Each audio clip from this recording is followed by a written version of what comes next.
So the team's biggest challenge this week and a half was an entrance-to-entrance trip. We started at the highest point of the cave, the snake pit entrance, and worked our way over the course of 7 hours out to the natural entrance.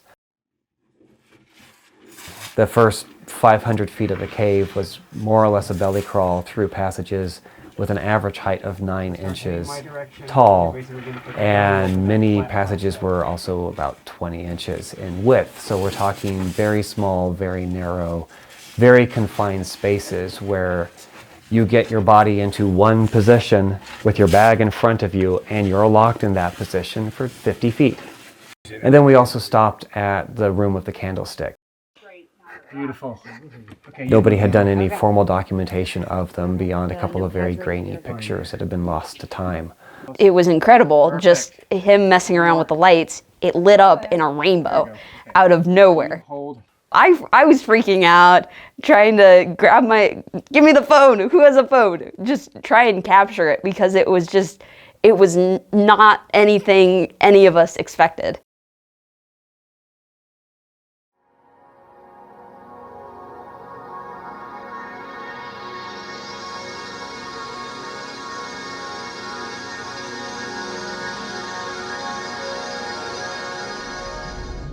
In many ways, the caves are the last frontier of human discovery. We can't point a telescope at them. We can't use sonar or radar to see into them. The only way to know really is to go. We get a chance, in some cases, to be one of, if not the only, human that's ever inhabited that part of our Earth. The amount of cave systems in this region make them the longest underwater cave systems in the world. And every year we keep discovering kilometers and kilometers of passage. The possibilities are endless. And of course, there's the well-known sand trap on hole number 7 of the golf course, and that's been seen on TV all over the world during the PGA Golf Championship. A moment ago is second at the par 5 7th. But no one knew where these caves went. No one knew how they formed an intricate network of underground rivers right below everyone's feet. And this project has allowed us to illuminate that connectivity across these different environments.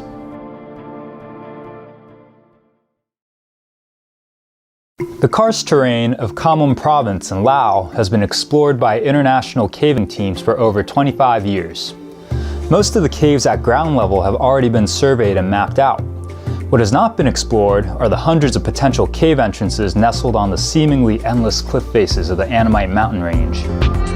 Caves are one of the last places on Earth that are yet to be explored. It's hard to be in a place on Earth where nobody has ever been before. And caves are the opportunity, without spending $1 million on a submarine, that the average person can do. You can be the first person in some place where nobody's ever been. By surveying and mapping the caves, we're adding to the world's collection of cave maps.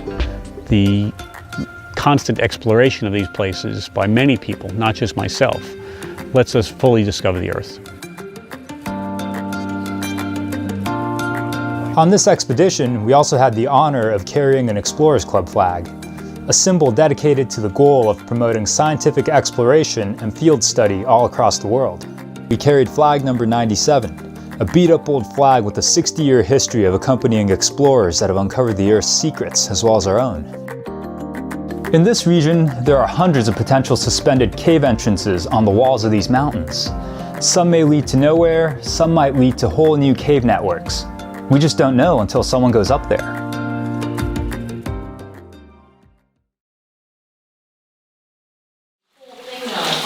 Old Mystery was the training cave, or was to be the training cave. It's a cave that has never been properly surveyed with modern techniques, with a modern sketch. It's also the first cave that opens up in the spring in our area.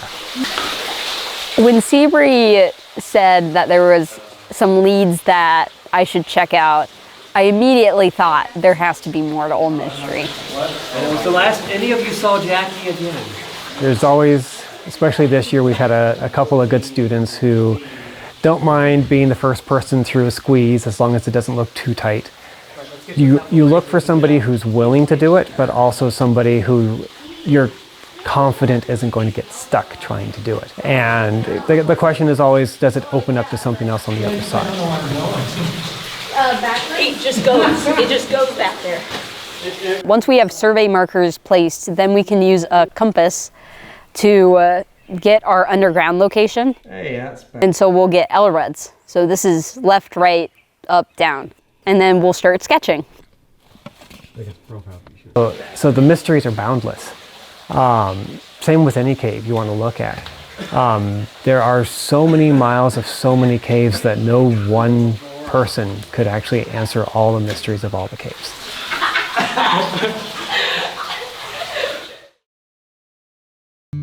February 24th, 1979 was strangely warm. Barry, Chuck, Andrea Dukoski, and I parked Chuck's blue Subaru on the J. Cox Road and looked across Hugh Hill's snow-drifted pasture. We wormed on, cave wind in our faces. Past the squeeze, there were boulders to move. We stacked them gingerly. Just ahead, the floor dropped away. 40 feet below, I could see pools and echoes in black. We cleared rocks from the edge and tied a rope to a wedged breakdown block. Barry dropped the pit. The bottom was roomy, but there was no obvious way on. But back up top, there was blackness beyond the pit. Barry belayed me, and I chimneyed out and banged a number 2 Chenard Bugaboo, 5/32 long thin, into a crack on the left wall. At the far side, I tied a traverse line to a breakdown block. Real men belay with bowlines around their waists and no backup and no safety margin. The others crossed the pit. We heard water ahead. A few feet on, we rigged a 27-foot pit, followed by a 10-foot pit into the stream. There was airflow, but it switched directions several times a minute, an ambiguous clue.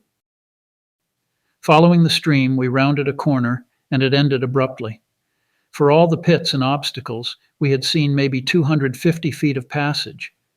Above the spot where the stream disappeared into breakdown, we peered into a 50-foot dome.